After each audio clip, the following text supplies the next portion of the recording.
folks. Welcome to another episode of the 10 Laws podcast with East Forest. I'm East Forest. Today I have a really cool episode with Dr. Robin Carhart-Harris, and he is a doctor, as we said, but he's the head of the Center for Psychedelic Research and the Division of Brain Sciences, Faculty of Medicine at the Imperial College of London. Man, if I worked at a place like that, I would definitely say that entire thing all the time. He has designed many functional brain imaging studies with psilocybin, LSD, MDMA, DMT, and clinical trials of psilocybin for the treatment-resistant depression that is out there. So he is in the thick of this research. He's in the middle of all this kind of work. He is the dude, and I've admired what he's been up to for a really long time. So I was overjoyed when he agreed to come on the show. He was out in London, I was in Boise, so we got our time zones as we could, and I feel like I have to tell you when we recorded this in the timeline of COVID-19 because, you know, things are changing so quickly that's important to the context of the conversation. So this was a few weeks back, and yes, things were in lockdown, things were moving. I think it was in the early stages of that. And also, a friend of mine was helping me build like an exterior outside door, like a wall door thing here at the studio. And he decided to show up right when I started this and started hacking away and sawing. So I tried to mute my microphone when all that was occurring. But if you hear some background noise, that's what it was. We did our best. But hey, look, we were talking two guys halfway around the world in the middle of a pandemic. So I'm going to count that as a major success. I had a blast talking to him. I think you're really going to enjoy this conversation. But first, I want to let you know about the live stream that's happening this Saturday, May 2nd at 8 p.m. Eastern. It is another East Forest ceremony. So I've done two. This is the third, but it's in the same energy of those in that it is intended to be a long-form improvisation on my part to get into that space, to be guiding deep work together. You can dive into this however you want, whatever feels right to you. That's, could be with your family, chilling out, just watching, enjoying it, relaxing. It could be something much more intentional. I just ask you to be safe and mindful, obey your local laws, of course. But more than anything, it's a chance to listen. It's a chance to listen intentionally to that inner voice within, to clear away all of this noise, all of this stress, and take a moment to hear what I hope and would contend is always there. We just need to cultivate that space to go there and to listen. So I'm going to set the stage with the music, and I invite you to join me this Saturday. It's May 2nd, 2020 at 8 p.m. Eastern. It'll be on YouTube on my page, which is East Forest Music on youtube.com. I'll also embed that player on my eastforest.org website. So if you guys want to share that or invite your friends, all that kind of stuff, please do. There should be a Facebook event. And on that note, I want to thank all of you who have been sharing the podcast, who have been sharing music on socials. You've been sending me messages of support. Some of you have been even sending, PayPal donations, financial support. Those of you who have been buying merch is great too. It means a lot to me. It provides emotional support, financial support, and helps me just feel like we're all in this conversation together. And speaking of doing a more intimate conversation, with this ceremony on Saturday, I'm also going to be offering an East Forest Council. And we did this for the Music for Mushrooms live stream. I'm going to do it again. I'm going to give it a shot and see how it feels, because ultimately I want to find ways to build more community together, have more of a conversation. So the East Forest Council is a small group, Zoom gathering where we get together Friday night at 8 p.m. Eastern and Saturday. So the day before the live stream and the day after. Saturday's I think 1 p.m. Eastern. And I'll moderate the session. We'll do listening, sharing, talking about our practices, what works. It's a chance to get to know one another and to dive more into our respective practices. So if you're interested in that kind of thing, you can sign up, eastforest.org. It's on the homepage. It's also over on the tour page. There should be a link along with the details for the event. And I'd love to join you if you're feeling called. Please sign up early because it is capped at a particular smaller number. The first 10 people who sign up and give the full amount of the sliding scale have the option to receive a ceremony box. I have a few of those left, and you can also grab one of those too if you're just interested in grabbing one of the last ones. They're all signed and numbered. There's 108 of them, and I think we're down to our last, 15 or so, maybe 20. And lastly, thanks for giving this podcast a review.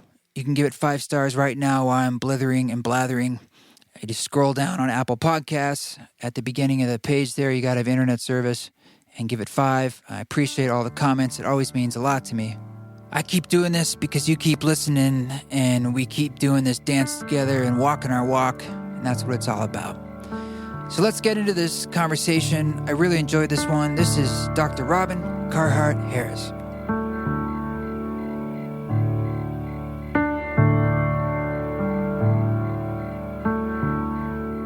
Thanks for doing this. Your name came up a few times, and I've sort of seen it pop up with some of the work you're into that I have some crossover with. And if you could just start and just tell us a little bit about the work you are doing and where you are and who you are. Sure. So I'm Robin Carhart-Harris, and I head up a Centre for Psychedelic Research at Imperial College London. I have been researching psychedelics full-time, directly for about 11 years, maybe a little bit longer, and started my PhD in the general area, Psychopharmacology, in 2005. And in that time, I've been fortunate to lead a number of studies looking at how psychedelic drugs work in the brain, looking at psilocybin, which is found in so-called magic mushrooms, doing some kind of foundational brain imaging research using fancy brain imaging techniques like fMRI, MEG, EEG, to look in the brain at its activity when people are on magic mushrooms, essentially. And I've done the same with LSD as well, MDMA, DMT. And most recently, things have started to translate into the space of application, and most obviously in mental health, where we're coming very close, virus pending, to completing a large trial, our second trial, looking at psilocybin as a treatment for depression. And in this most recent trial, we've gone head-to-head with the leading standard antidepressant treatment. The drug's called escitalopram. It's a selective serotonin reuptake inhibitor. People will have heard of Prozac. It's a bit like Prozac. And so we've gone head-to-head there. And that's quite important because it can help people calibrate where we are with psychedelic therapy. You know, is it right to believe the hype? How good is it really? Well, one way to address that is to go head-to-head with something which is considered a first-line treatment, and see how it matches up. And that more or less brings us up to speed. We founded the centre in 2019, thanks to some generous donations from independent individuals, philanthropists. It's entirely philanthropy money. Are they privately? Do they not want to be known? Are they anonymous? Or are they sort of out there? You know, they're really modest about it. I mean, Tim Ferriss is well known, and yeah. And then the others are, you know, they're not asking me to shout their names out, so I quite respect that discretion. And this is what's happening in this space. You know, people really want to make a difference on a human level. And you know, is that true for you? Like, when the researchers I've met in this field, whether at NYU or there's often a personal story to whether they had some kind of, there's a motivation deeper than just their certain research interests of like, this is exciting and interesting scientifically, but usually there's a personal level. Is that true for you as well? Yeah, I think on some level, I think everyone who gets sucked in, it's personal on some level, whether or not the rabbit hole. Everyone who slips and falls down the research yeah, psychedelic rabbit hole. yeah, and then joins the mushroom cult. um, yeah, and then it depends, how was it that I, had a clear and obvious mental health disorder? Not really, I wouldn't say. It's more kind of curiosity and life experience brought me in. And then witnessing through the basic science that I was doing and the basic kind of psychological interests that I have. It was kind of that, like, more pure curiosity that drew me in, and then initially relatively agnostic about the therapeutic potential until it just started to become really, really compelling, and everything we were doing in terms of testing in that space was coming up positive, and then I guess I've got very much swept up in that optimism. Yeah. Yeah. So before we get into I have a lot of questions, but I think it's important to speak to what's happening now with this pandemic. And whenever people are listening to this in the future, let's hope that it's not an issue. But it is an issue. And it sort of feels like we're stepping into a kind of new, I don't want to catastrophize, but it feels like a new sense of being for like the human experience. And we've always known how globally connected we are now, and how that's a new thing for humanity. Our supply chains to information, that is the state of the world. We are very connected as a world, and climate change is evidence of that as well. And then here we are with a pandemic that sort of personifies that connection, where it's like it's actually like in itself this global thing, and how the way we fly around now, it's just bouncing around the world. And it's so many of us have felt that the psychedelic work and the renaissance that's happening is in a sense symptomatic of the growth and change that's wanting to become on the planet. It's kind of a hippie thought. It's like, well, it's Aquarius awakening, and this is it happening, and you're seeing the research, and it's all great, and it's really generational, and here it is. And we've seen that, yet at the same time, what seems to be happening now, it feels like a quickening of sorts. And not that it's directly related to the psychedelic renaissance, but in some ways it is, because it's all related. And it feels that we're in a time now where it's like, wow, things have come home to roost in a way. There's nowhere to run anymore. And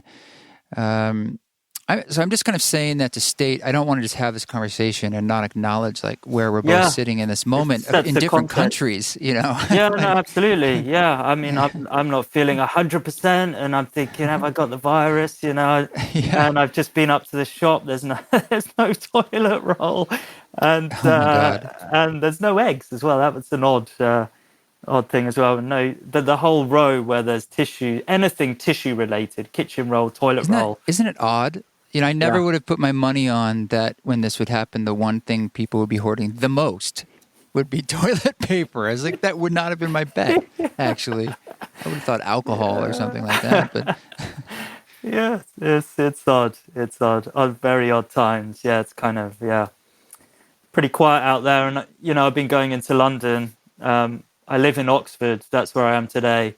But I was in London yesterday, and very spookily quiet, in such a major metropolis. Yeah. So are you doing? So you're doing as well as any of us are, I presume. Like you're just kind of taking. I mean, we're all kind of like, what do we do? I don't know. Yeah. I mean, it's odd, and we're very close to finishing our clinical trial. We've got 3 dosing sessions left.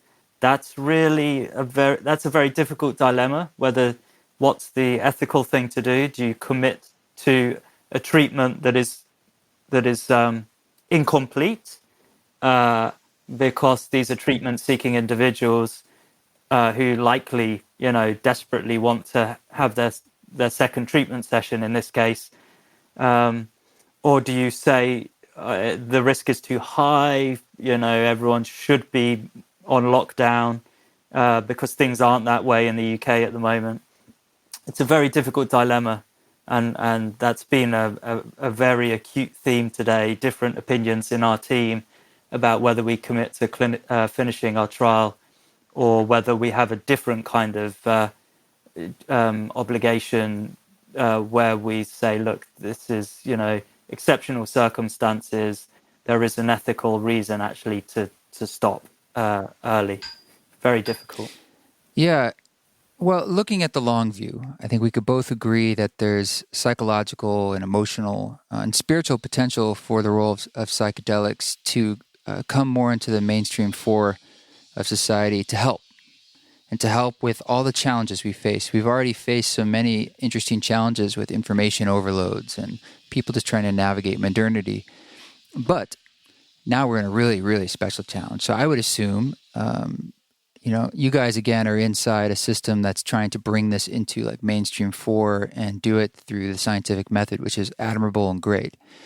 With that thought in mind, let's imagine this would be applicable to what we're facing now, or just sort of the transitions we're facing now psychologically as people. And I'm assuming we'll continue to face these. Do you see promise? What kind of promise are you seeing for psilocybin and other psychedelics to help us navigate things, for well people to be more well, and also to work with people who have particular psychological issues, be that depression or something more?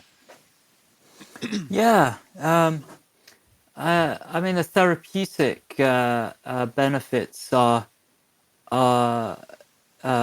very fundamental, and the obvious place that this is going, in terms of what could change policy in relation to psychedelics, presently illegal and in many cases in the highest bracket of sort of, harm according to whatever whoever your government is. What would change that? Well, it's the development work that could bring, I think really it is the development work that could bring psychedelics into, the medical domain as licensed medicines. But what I'm aware of, and many of your listeners will be aware of, I'm sure you're aware of it, that with psychedelics, it's so, the treatment, the experience is so sort of fundamental that it seems to go beyond just like remediating the mentally sick, if you want. Yeah, the spiritual element seems like it's a big part of it. It's very relevant, and what do we do with that? And given the history of religion, relatively young history, I suppose, a few thousand years, and a human phenomenon as far as we can tell, what do we do with the experiential component of religion, I suppose? And what will be the cultural shift when we start to understand the nature of the spiritual, mystical experience, and then how's that going to affect the way we think about ourselves and our place, in the world, and that it's everything's interconnected. It's very much interrelated with mental health, but not everyone sort of knows that. That's not obvious to everyone, and I think that's perhaps one of the most powerful implications of where we are with psychedelics, and is that impact on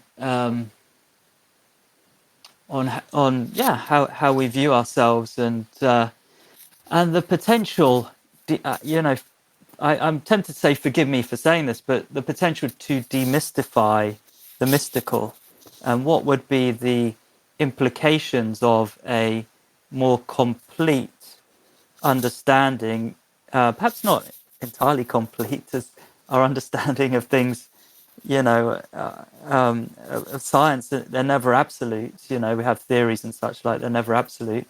But Demystifying the mystical, though, that's a really interesting phrase that you said. So I was talking with someone else the other day about their view sort of on the psychedelic experience, and it was very different than mine in a sense. They saw it very rational, reductionist, like, well, this is, my unconscious, and I'm waking things up chemically, and I'm having this experience. And it is a mystical experience in the sense of it's self-defined that way, but they kind of were saying, that's it. It's limited to your internal experience. And one way or the other, I kind of think like regardless, the mystical experience or the spiritual element, even the ceremonial element from my own anecdotal experience of working with people plays a large role in the effectiveness of the experience for them, like the power of it psychologically and emotionally. And is that something you're working with in the research, or can you? Is it even, or do you need to put that aside so that your data is like cleaner in a way? I don't think. I mean, if people report it and describe it, it is the data, and we measure it, and people do describe it and report it, and so that's what. So we treat it, as important and valid, and we know it's important and meaningful because it predicts therapeutic responses. So if people have these profound mystical type experiences, they're more likely to be doing better in the longer term. All I would say, and it's a nuance really, is that it's an issue of framing. One person's mystical experience is a confirmation of the existence of a monotheistic God that they think about in relation to a particular religion, for example, or somebody else thinks of it as evidence of a transcendent spirit that is beyond physical, and somebody else thinks of it as a realization of our fundamental interconnectedness that in no way appeals to any kind of spooky metaphysics at all. And it may well be the case that all of these people have had the same experience essentially, but they've interpreted the experience slightly differently. Yeah, that's a good Yeah. point. Yeah, it's sort of like hypnosis, where what we're saying and what's coming through our mouths in a way is filtered through our consciousness, like English and so forth. And the psychedelic experience, I often think, is the same way. It's sort of occurring through the lens of our consciousness. Like if we're in the jungle, or if we had a Catholic upbringing, we might see Jesus, and that might be like the manifestation in our minds of a vision, versus someone who's more nature-based, and perhaps it's whatever it is for them. But it's like underneath it all, there's a feeling, and there's a feeling that people often speak of, connectedness, of oneness, that feels positive to them. It feels healing to them. It feels, and it seems to be engendering something positive for humanity, a kind of like brotherly love, compassion, qualities that would help us thread the needle as we move through whatever it is we're moving through in civilization, including like what we're going through right now, sort of this whole fear versus love thing. Will it bring up more feelings of calm and love? I mean, this gets into all the stuff about microdosing, like not even having like a singular mystical experience journey in a larger dose, but what happens if we were to use some of these tools, LSD or psilocybin or who knows what, in small doses instead of coffee?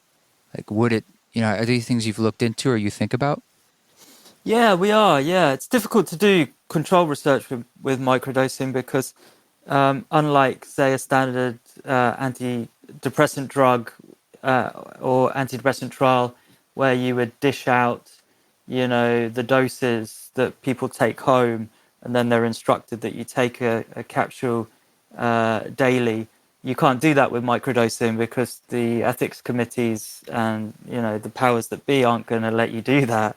And so that means that in order to do a microdosing study that is true to, a microdosing protocol that you might see described by James Fadiman or Paul Stamets, it would be dosing, 2 or 3 times a week.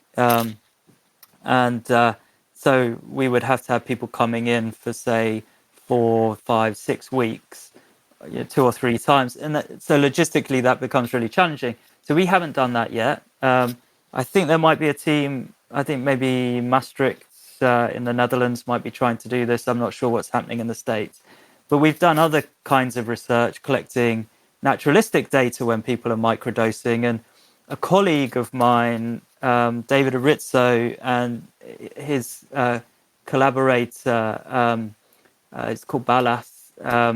They've been working on a very clever design where they empower the microdoser to follow a blinding protocol. So they become their own sort of scientist in a sense.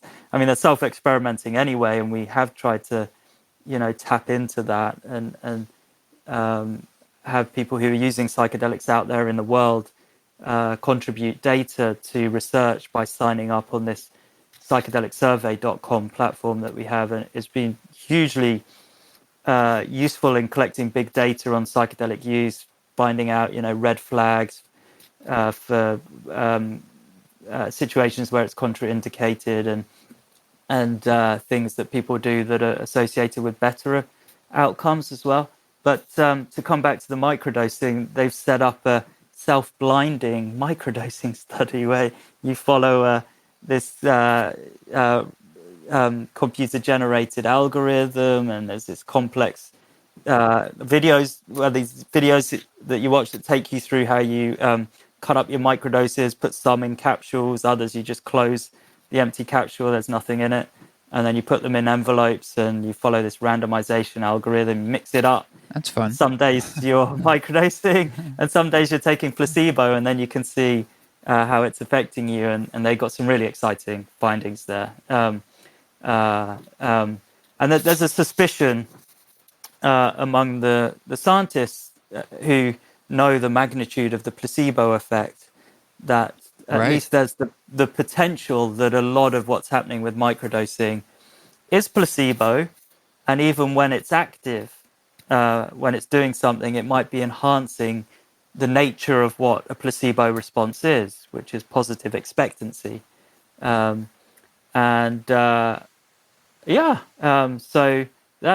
that's something worth thinking about, and that's a specific issue, I would say, probably a specific issue to microdosing relative to full dosing or high dosing, where there's no denying the magnitude of the experience. Is it happening? Yeah. Am I tripping? Yeah.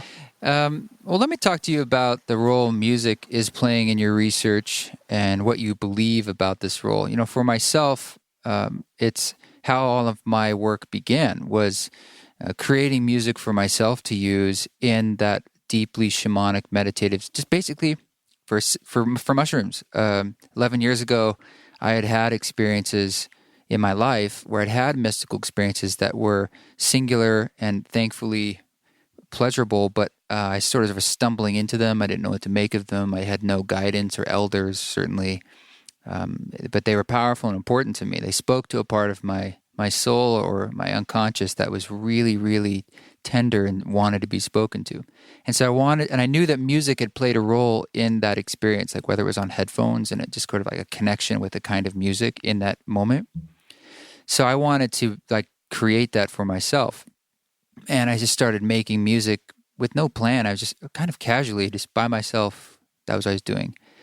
And it turned into something that was a singular moment for myself, where I had a meditation or a journey with this album I made, which became my first record, that I really was just making for myself. And it was one of the most beautiful things that ever happened, because it was like I had tricked my ego, or my soul tricked my ego into making this thing for a year without knowing what I was making. And then I was using it as a tool with the medicine to kind of transcend into a new sense of being that I still feel today.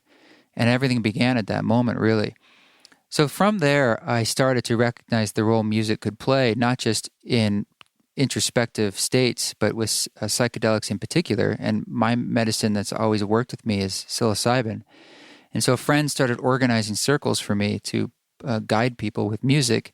And fast forward to 10, 11 years of that, and you're just getting your own anecdotal research about creating a protocol of like, well, this is what works and this is what doesn't work as well, as far as was it a positive and safe, powerful experience for them.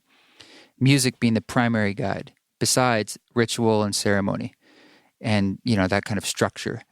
And we know this stuff about set and setting and how that, your expectations and how that sets up how well it goes, essentially, and how mystical it is for you and positive. And I know this is known in the research.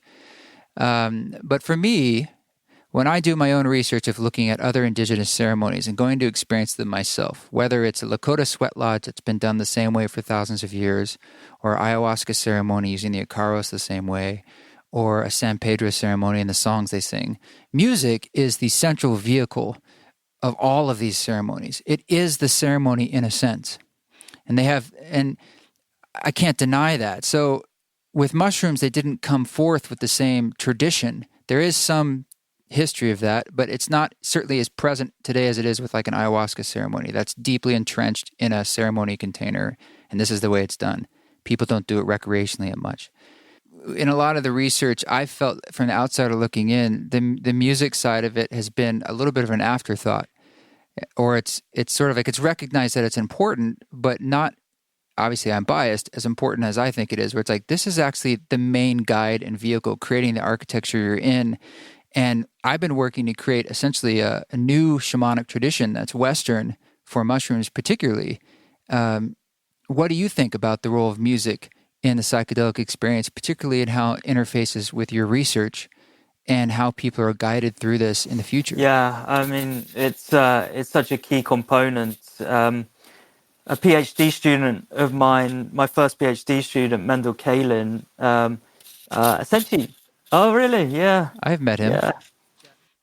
Yeah, we've chatted about his project and doing some work for him, but he's kind of like I talk to him and then he disappears for a while and then we talk again. But I've been Right. very eager to help him on his work. Yeah, I mean, it's fascinating what he's doing. I haven't had the wave paths experience yet, but um, more power to him in that sense. What he's doing there. Um, but we put out a paper where I came up with this phrase of the hidden therapist, and I guess in a sense that's sort of music as the hidden Yeah. therapist, and I hear what you're saying Yeah. when you say it's like an afterthought, because in a way that title is referring to that. Why is it hidden, and um, why should it be phrased that way? And people say the therapy is non-directive. You don't really do much when you're a guide in a sober sitter, trip sitter for someone who's tripping and you're not. You don't really do much most of the time. But there is this hidden therapist, and that's the music that's conducting your inner journey. There's fascinating scientific questions there, therapeutically relevant questions about how to utilize music. And some classic ones that come up are, do you have your set playlist and that's what you must surrender to? Let it take you on a journey? Or, as Mendel has raised as an interesting question, do you allow some dynamics in there where the music can shift based on your experience? And something that we found out in his research that he was leading was that when people say that the music is, the emotional tone of the music is in alignment or in resonance with your intrinsic emotional tone, then that's where you want to be. But if you're going through a dark night of the soul under the psychedelic and things are difficult and challenging, and you're working through some difficult material, to have some light, joyous music it's discordant. That's not what you want. And similarly, if you're surfing heaven, and in a bliss state, you don't want the music to be mournful and sorrowful and such like. So it so happens that sometimes your intrinsic, I suppose, emotional state isn't in concordance or alignment with the music that you're listening to. So that was quite an interesting finding. It's something I may keep talking about this because I'm really interested in this about the music side of things. Have you been able to tap into the Music for Mushrooms soundtrack for Psychedelic Practitioner album? I created it all. Did I Yeah, send that I your listen way? to it a lot. Genuinely, I love your music. That's why this email came through. And hi, it's East Forest, and I was like, really? And yeah, no, genuinely, no. I've been really looking forward to doing this interview. I listen to your music a lot, and a guide from our previous depression trial told me about this album that Uh-huh. was made for the dying process. Music to die to, and I thought, what a powerful idea! Oh my goodness! And then I discovered it, and Yeah. music to be born to as well. And I just rinsed those albums. I listened to them a lot. And when my newborn came along, I some really special personal moments were when he was sleeping and I had music to be born to playing. And whenever I hear that, I'm reminded of this time when the sun was rising and my newborn was sleeping there, and this Oh my just God. incredible music was playing. So That's no, awesome. thank you genuinely for your Yeah, music. you're welcome. Well, I wanted to talk about the Music for Mushrooms record because there are some unique aspects that I just wanted to bring to your attention. And I'm sure maybe you already know about them, but we're talking like from music theory's point of view. Like you talked about when sometimes people are in a journey and they want the music to be more this way or that way to match with their emotional state. And on one level, I absolutely hear you. And on the other level, I think about traditional shamanic ceremonies where the shaman is singing their akaros, and that's the one that's being sung. And they're taking the medicine too, and that's the one that's being sung perhaps by the medicine. And sometimes that friction between what you want to change and what is happening is an important part of the journey too, of sort of like, that is the journey, right? And so it's not just about switching the channel.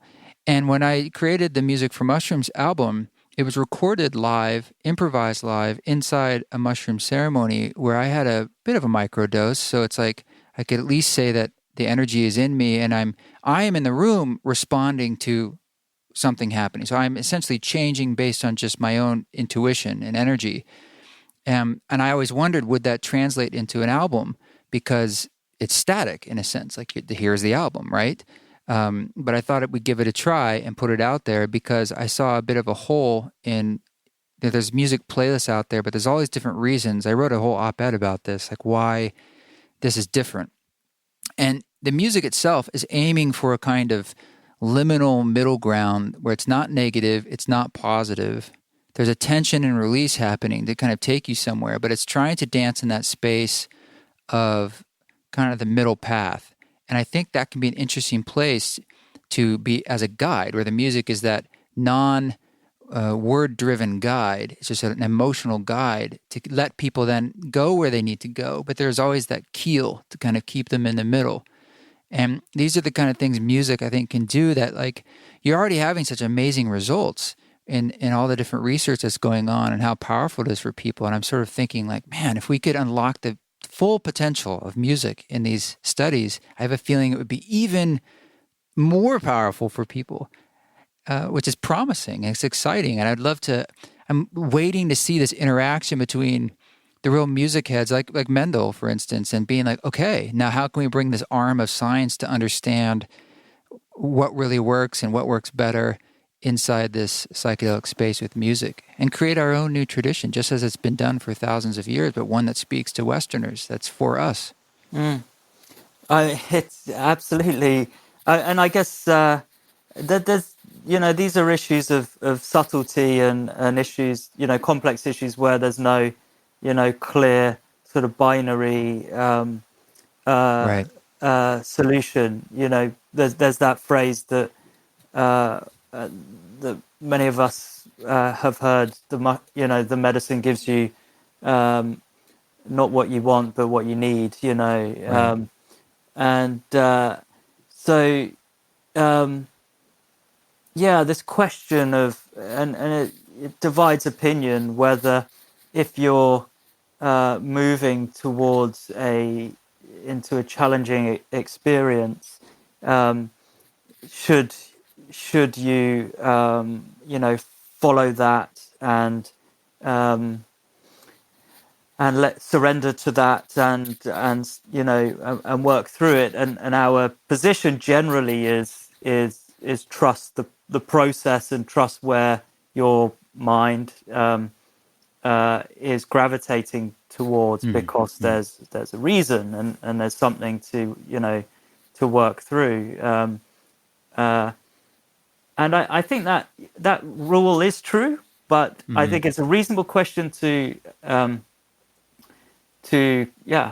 ask as to whether it's true. Absolutely. And this is where we can appeal to data a little bit. I mean, we do have data that says that, and here actually I'm citing others' work, Hopkins specifically, where they found that the duration of a challenging experience is associated with worse long-term outcomes. So a challenging experience itself isn't necessarily associated with like a worsening of mental health outcomes, but if it dominates the experience and there's no breakthrough, there's no catharsis, then that's not really good news according to the data. And it was inspired by realizations like that we developed a scale that we call the emotional breakthrough inventory, and this is intended to supplement the already existing measures and try and get at that question of, within your journey, within your experience, there could be heaven and hell, but was there a breakthrough? If there was hell, did it dominate, or was it processed, and did you feel like you overcame something? And that speaks to the role of a guide or sort of that container to help you kind of, so we don't go just into like loops of challenge, and then you're kind of, that could be traumatic. I mean, certainly I've had those experiences in my life, where I've had a journey that I'm still kind of traumatized because there was sort of like I couldn't get through something or out of something in a way. And it gives me a lot of caution and pause myself. So I definitely hear that. Yeah. Yeah. I wanted to ask you about, this is a bit speculation, but the timeline you're kind of feeling and sensing in the community and science and also in the public at large. I know how things are in the States with psilocybin particularly, and it keeps getting put on ballots to be either decriminalized or legalized in different ways. And so there's an energy there. And now with everything going on, I'm curious how that will affect people's motivation. If it goes further, faster, I don't know. Where are you seeing this all going, and on what timeline? Yeah. Well, I think about that a lot because I'm kind of caught in the middle of it a bit. Indeed. Yeah, and it's moving so fast at the moment, and now there's a lot of commercial money coming in that's sort of changing the climate a little bit and complexifying things. So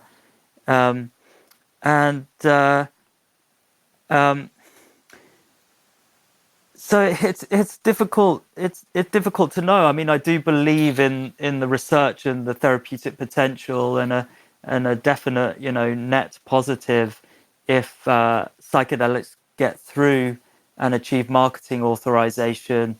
The efforts of the different organizations, MAPS being one of them, in relation to MDMA, and then others with psilocybin, Usona, Compass.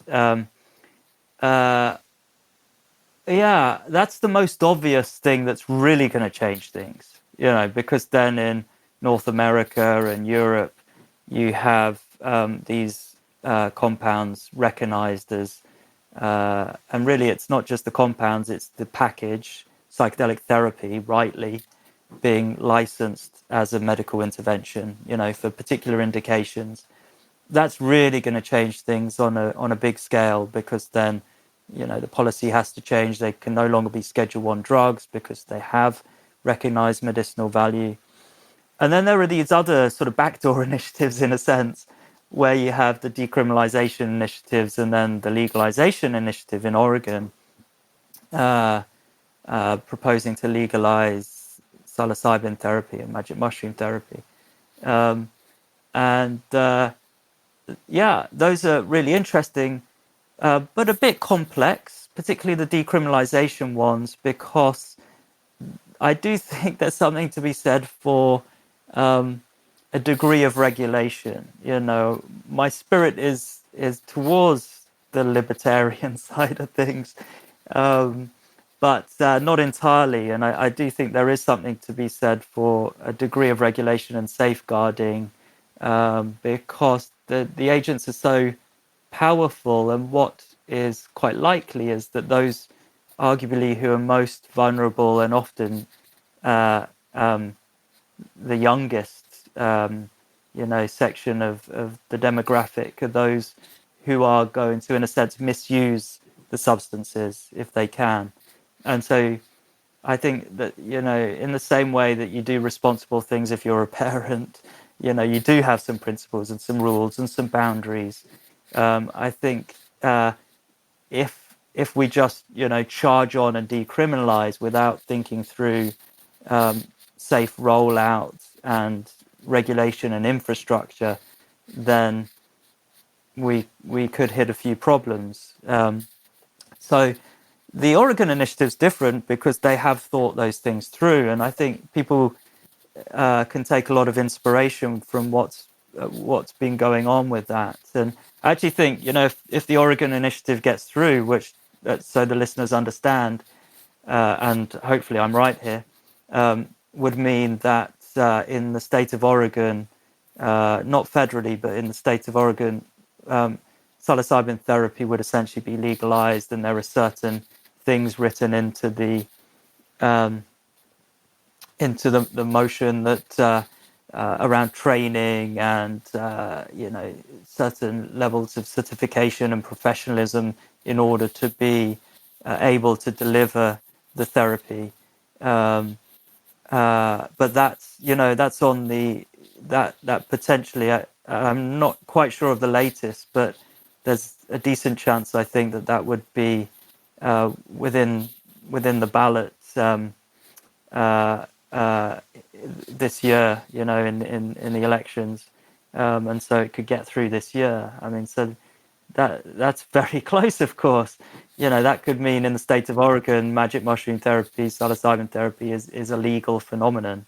Of course, it could get shut down in a complex way, as things have happened with medicinal marijuana in the US. It could get shut down, by in terms of federal law enforcers coming in, but that I mean, just reflecting on that would be so problematic. Just thinking of a nightmare scenario where the feds come in, mid-session. Uh, that would be so unethical and such a misunderstanding of this whole thing. But that's something that I'm quite supportive of, the Oregon initiative. I met the people behind that and went over and spoke at a fundraising event for them.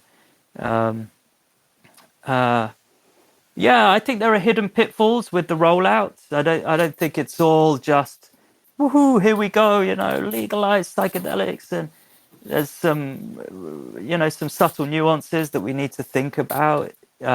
What are the, given that this treatment, this experience, these medicines are so powerful and can so fundamentally change people's perspectives, what are the broad implications of a decent chunk of the population changing in this fundamental way? I do think that's the net effect is a positive one, but there are some potential complications to consider as well. I think with a mass kind of scale up of, I guess, plainly speaking, use of psychedelics. What are your thoughts then on Compass Pathways or Usona, or like companies that are coming up with a bit of a secretive?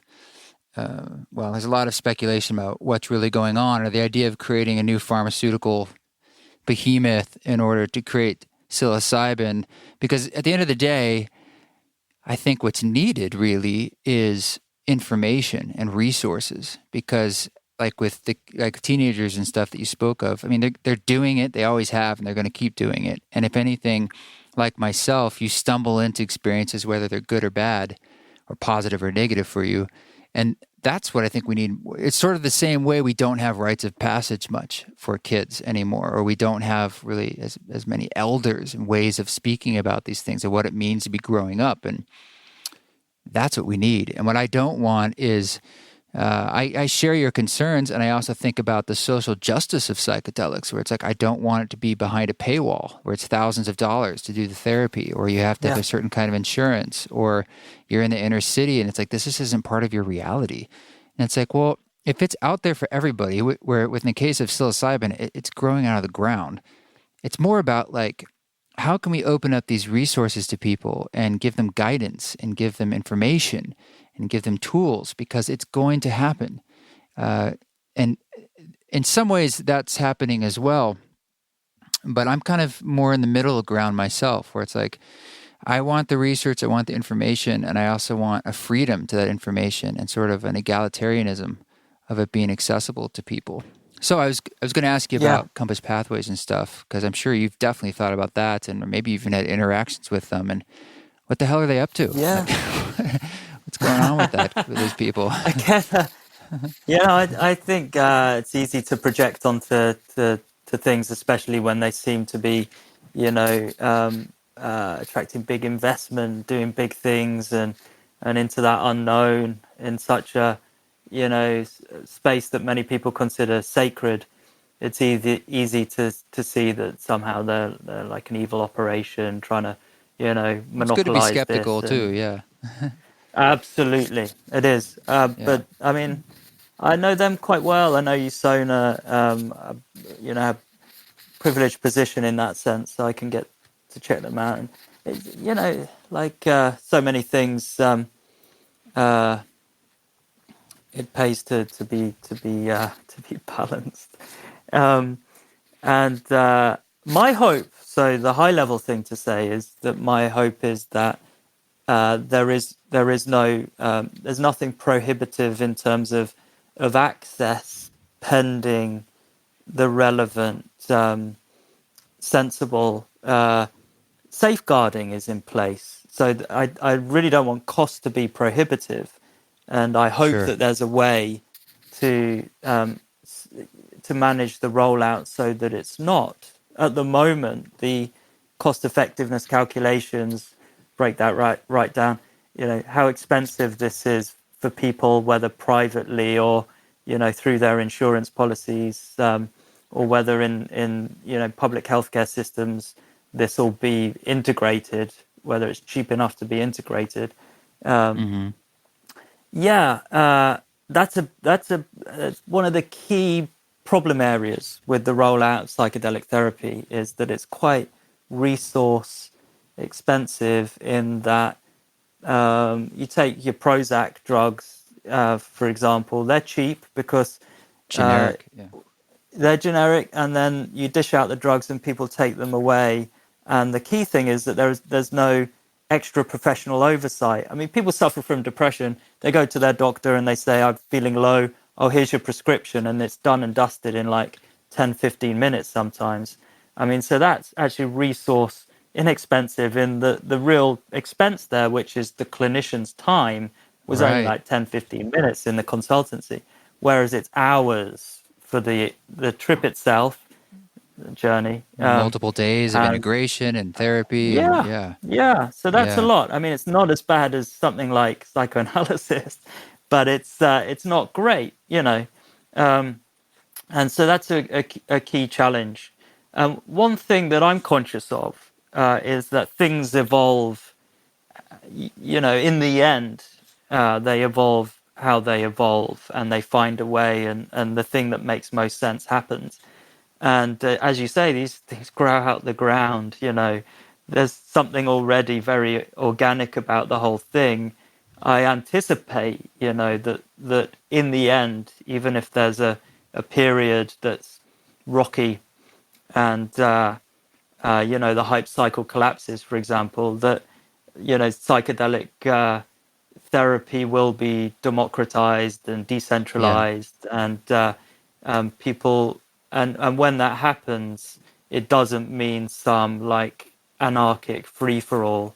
No, no, it's been happening on the underground for many decades. And I mean, we have to step back and state the obvious, as you said. Like, I mean, this stuff grows out of the ground and we're told not to touch it. It's like, we're all here on this planet. It's right. You're telling me I can't like change my mind and consciousness on my own, like without affecting other people. It's a very strange situation we're in. And with psilocybin in particular, I mean, you can tell someone how to teach them how to grow it themselves, and they're not supposed to do that either. But just for if they wanted to, they have that ability. You can't go make Prozac on your own. It's like these are they're just other plants and fungi that are out there. So it is an odd situation we're in, where perhaps when at least with the Controlled Substances Act of 1970, Nixon. Somebody was freaked out, and they're just like, we got to put the kibosh on this because there was a fear about some kind of social change. And what's Yeah. ironic about as the generations have shifted, we're now in a place where that social change is what we need and want. We're like, okay, wait a minute. How do we fix these inherent problems we have of not working together, of feeling separated and isolated and siloed? And so maybe these tools have a way, or at a minimum, of helping fix the symptoms of that isolation, which is often depression, anxiety, addiction, and maybe they can just help with that. Yeah. So there's this sort of bittersweetness to it all, how it's kind of coming back. It's like, yes, you threw the baby out with the bathwater in a sense, but maybe these tools are just that, very powerful tools for us to use. So I'm happy you guys are doing this research. Thank you. Yeah, I mean, it truly is a privilege to be doing it.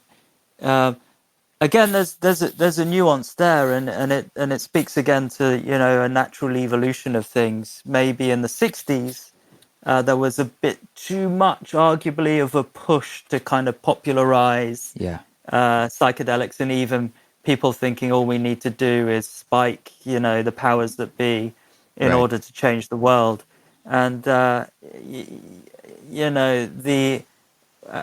we know very well as clinical researchers, it's good practice to get consent, informed consent, when you give someone a psychedelic. And critical because like their element of choice of wanting to do it and the intention they're bringing into it dictates the experience itself. It's not like it's a panacea that they take and that's that. It's like their choice in the matter and what they want out of it is really kind of everything.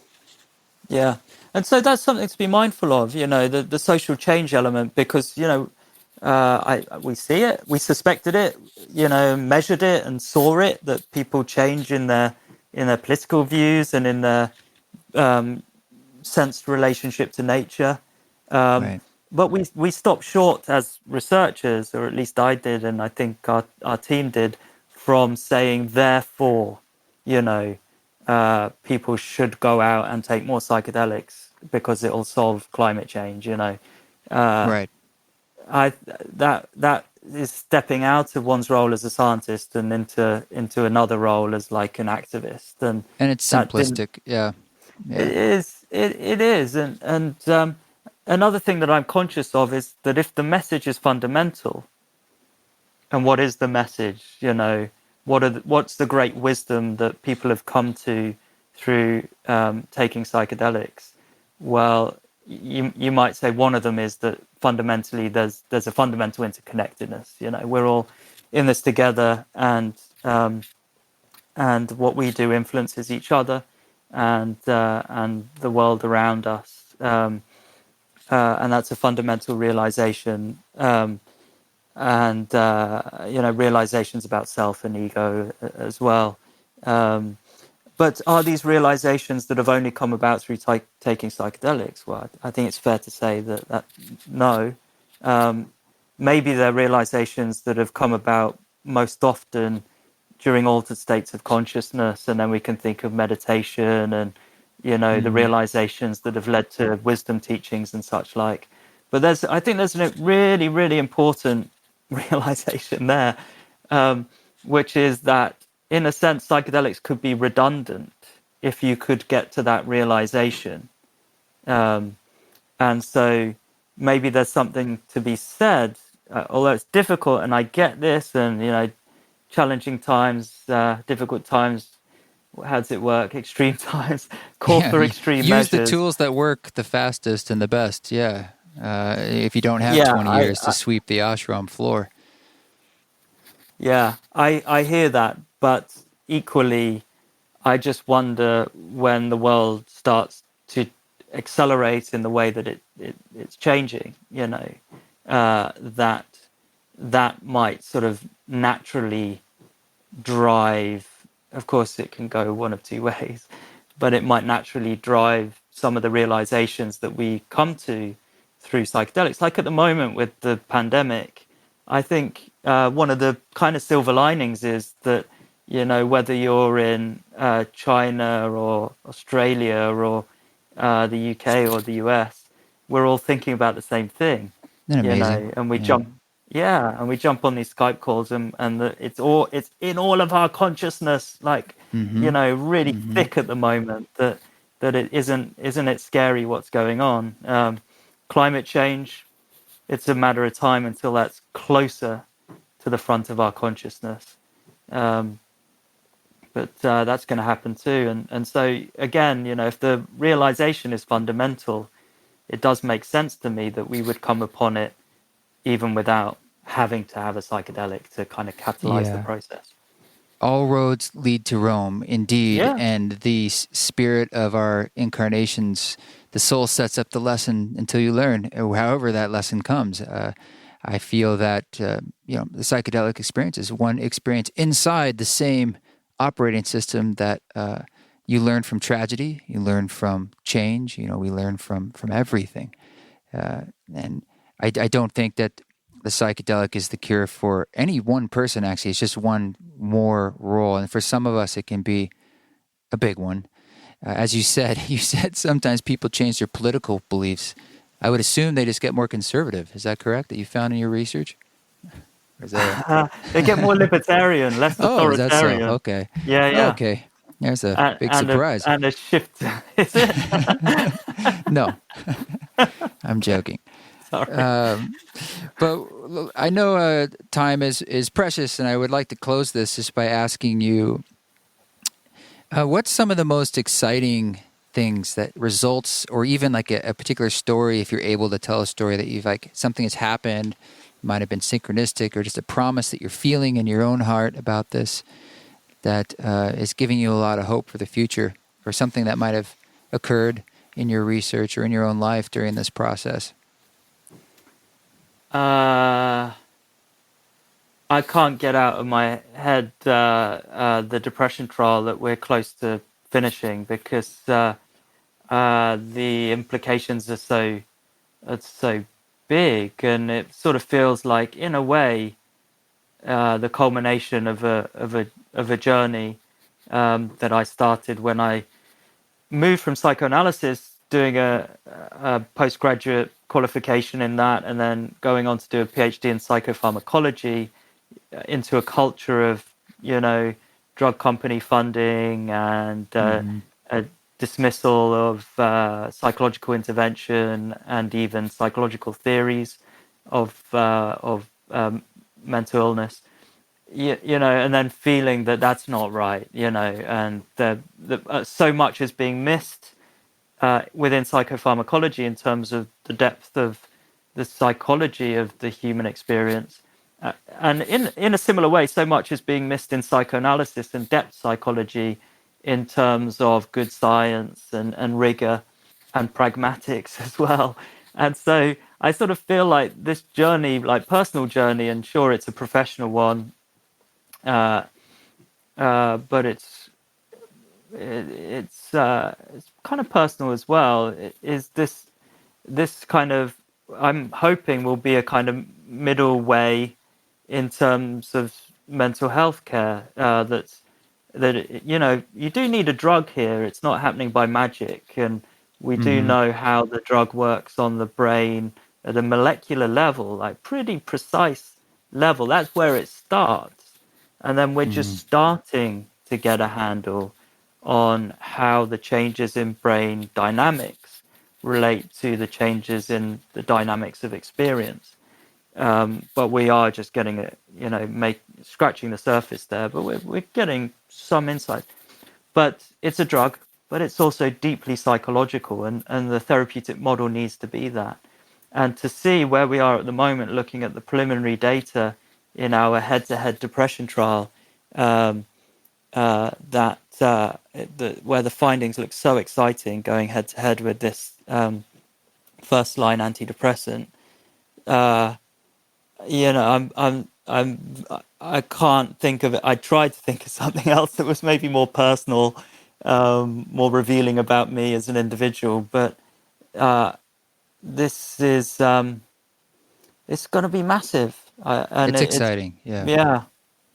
Yeah, a lot of people mention that they find anecdotally that psilocybin helps them with depression, and I'm sure part of that is a chemical thing going on in the brain, and part of that I think is the experience itself, like it's doing something psychologically. Like that's why I think that container of ceremony and it feeling like that is a very important part of them feeling better as well, I think, versus just taking a pill. Yeah, I mean, but on that theme, in keeping with the principle of interconnectedness, things are never just physical and not informational or experiential. So, there's two sides to this coin, and for me, there's something that's kind of the sort of middle way about that.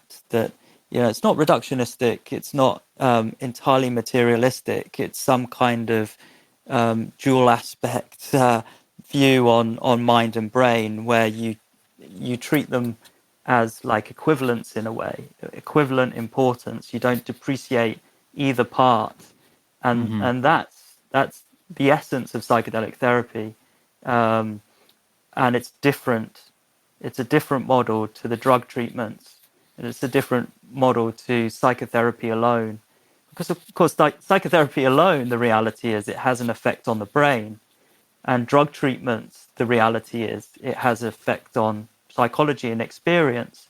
So even though the history of psychiatry and psychology has been this divided house of you're either a biological person accused of reductionism, and often perhaps rightly so, and then the other extreme, you are in the psychological camp where you're suspicious of the biomedical model, and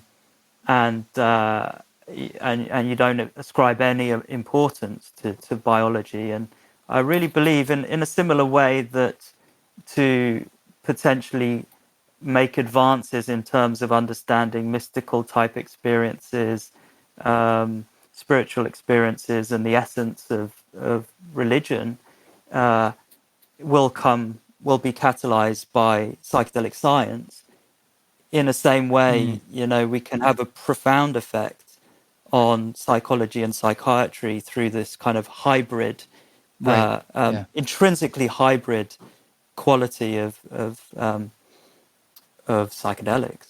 Well, that's the best solution, right? Is that we have it all coming together, science bringing a bit more of the honoring the role of the mystical as the things we can't measure, or they're really hard to measure, and it's the role that they play, and that there's the mystery is just a word we say to like the ineffable, that we sense is part of this experience, if not a large part, but not to say like that's unimportant. It's like, well, that has a role at the table too, and we'll try to do our best to figure out how to bring it all into the same happy family and protocol. One last question. I don't know if you can answer this. People often also ask me, and I try to stay out of this with you, like, you know what I'm going to say, about dosage. And I say, well, look, it's so individualistic to everybody anyway. And moreover, it feels really tricky for me to get into that water. But I've noticed that in some of these studies, they do talk about just like for depending on your tolerance, medium versus low versus high, and what was sort of the magic Goldilocks zone for them having the most positive yet powerful experience. And is it true that tends to be in that sort of medium to medium strong, like not too strong but not too weak? Yeah. It is. I thought you were going to just ask me straight up whether I've taken psychedelics. I get that a lot. Oh, I know the answer. I'm glad you didn't. Yeah, Okay. I'm sure. I mean, I hope you have. You shouldn't be. But I honestly, it's up to you. Um, yeah, good. So dosage and I mean, absolutely. But that's true across the board. You know that there are Goldilocks zones for doses. You know, what I think there's some probably old saying. I can't quite remember who said it about what determines a poison or not is dose from Mm. a medicine to a poison. And so there's this inverse U, we call it, this sort of critical zone, the sweet spot, Goldilocks zone, where the Mm-hmm. dose is right. And with psychedelics, maybe that's saying something about microdosing that people need to be a little bit more mindful of. They're treating microdosing like it's another Prozac sometimes, Mm-hmm. and just perhaps that needs to come into the narrative a little bit more, that it's still the same thing and it's still kind of lubricating the mind, sensitizing you to context. And if you're not aware of that, then it could be problematic. And yeah,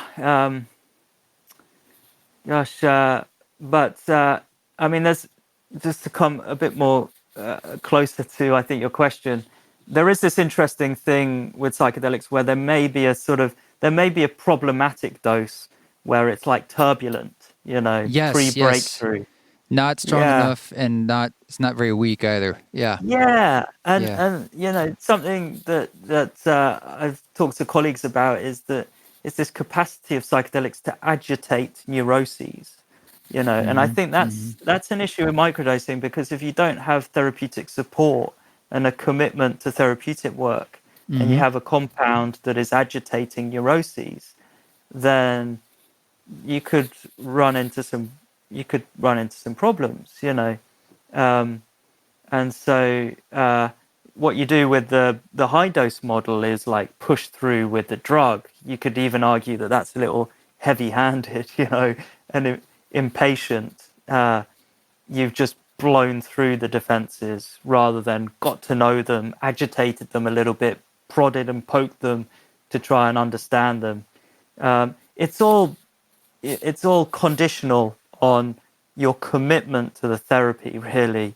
The other extreme is that you smoke 5-methoxy DMT and break through any kind of defense and Yeah. personal learnings and just straight into the pure consciousness or whatever.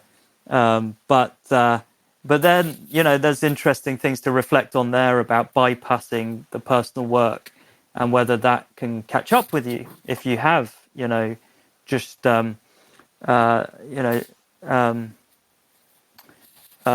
taken the helicopter to enlightenment. So there's a lot of conditionals here, and so the key thing I would say is that while dose is critical, you're always qualifying dosage versus how much you're committing to personal therapeutic work. And Yeah. I would argue for the essential value of that personal therapeutic work.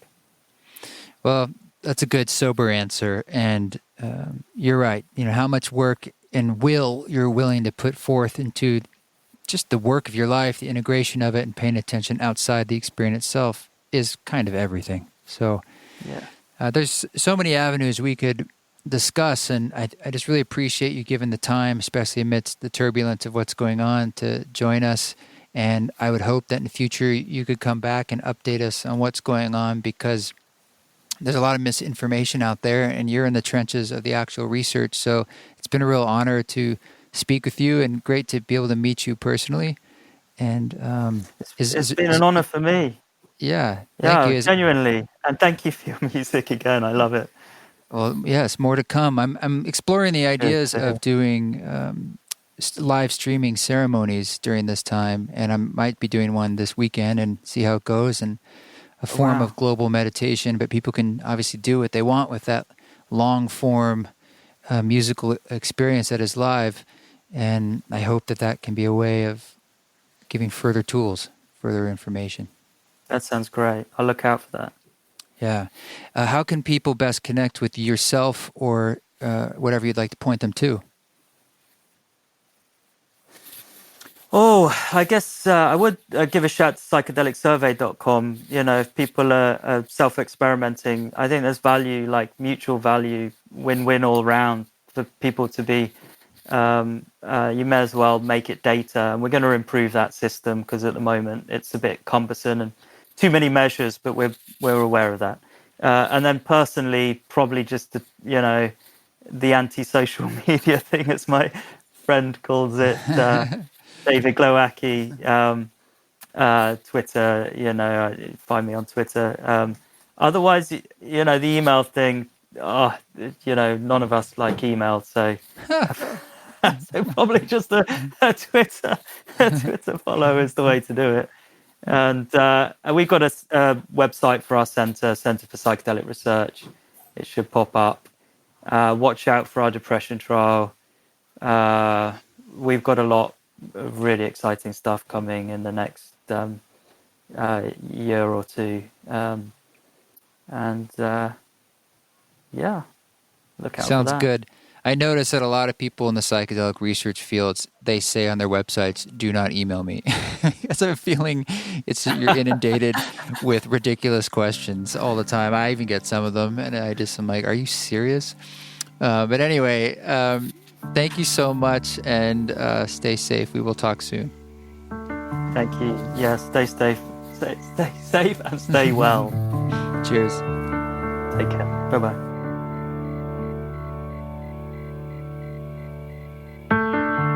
Wow, thank you so much, Robin. Thanks for sticking with me from so far away in this time of no toilet paper to come together to talk.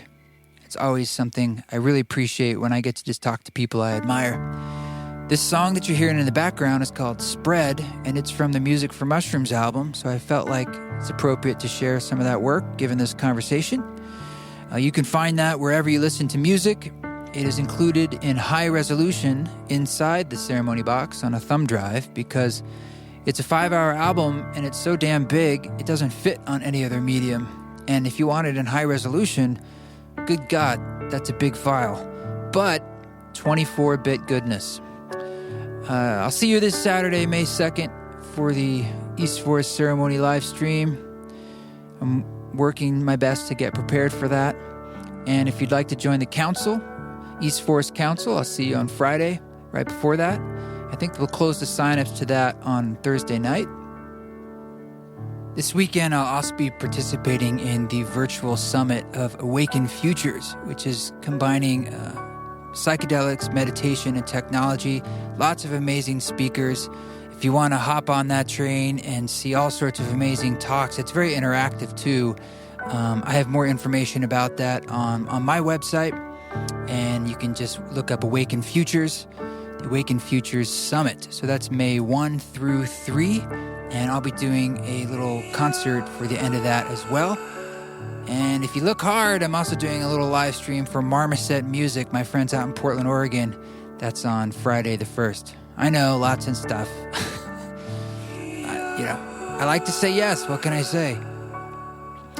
And other than that, thank you so much again for sharing the podcast and all your support. You guys just keep walking your walk. I will see you next week. Don't take any shit. But if you do, you know what to do. Do it with grace.